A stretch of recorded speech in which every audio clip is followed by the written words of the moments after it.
Friends, মই আৰু এটা দৰ্শনলৈ আপোনালোক সকলোকে স্বাগতম জনাইছোঁ।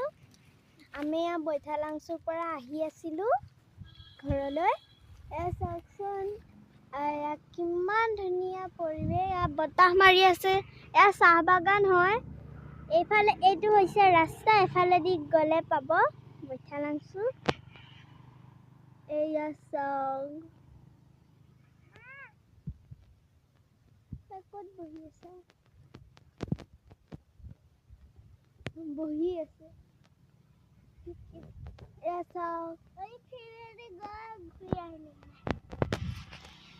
আমি চাহ বাগানতে ফটো উঠিছোঁ। আপোনালোকে ফটোকেইখন চাব, কেনেকুৱা পাইছে ক'বচোন দেই।